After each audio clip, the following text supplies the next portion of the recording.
parler de la 5e et de la 6e parole de Marie, qu'elle a prononcée d'abord pour la première, après les 3 jours d'absence de Jésus et son recouvrement au temple.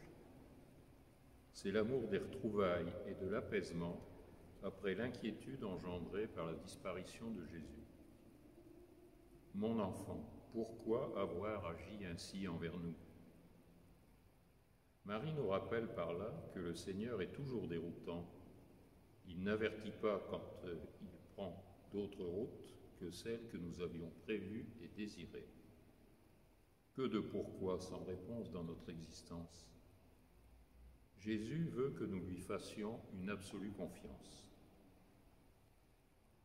Les 2 dernières paroles de Notre-Dame ont été prononcées aux noces de Cana.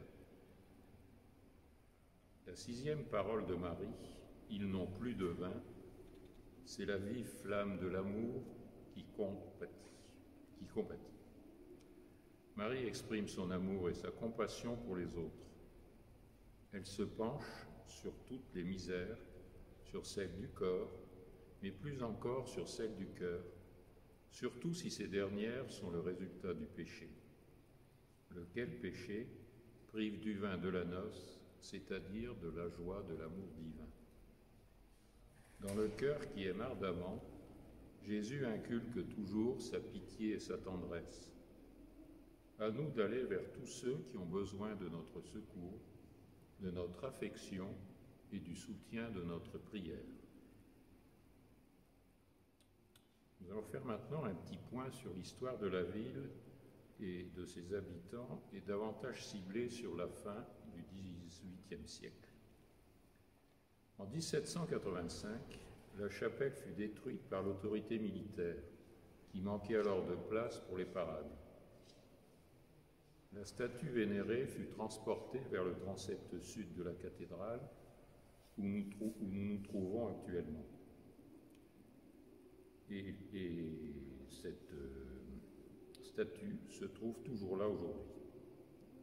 En 1791, alors que le directoire ferme la basilique, les croyants imposent le maintien de l'ouverture de la chapelle Notre-Dame des Miracles. Ce maintien se fait dans le transept sud pour y continuer la dévotion à Marie.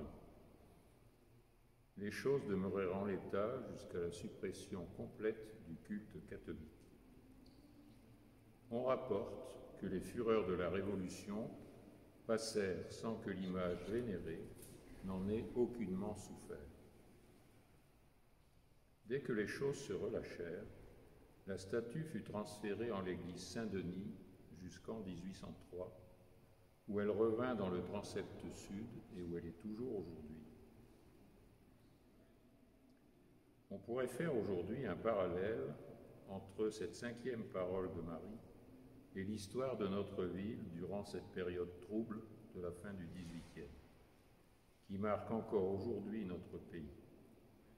Nous pouvons imaginer l'épreuve endurée face à une profonde incompréhension des croyants durant cette période de violence.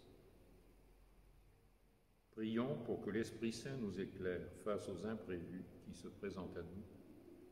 Par l'intercession de Marie, prions pour que nous soyons forts dans l'épreuve. Prions pour notre pays.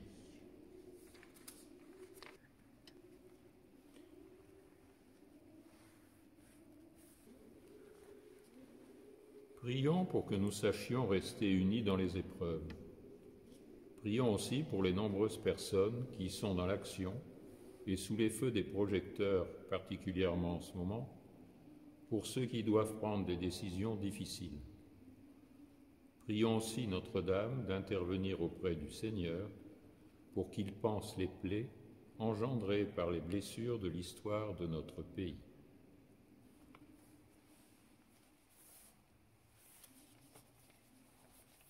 Réjouis-toi, Marie, Mère de Dieu et Mère de l'Église, et reçois l'hommage de notre confiance et de notre amour.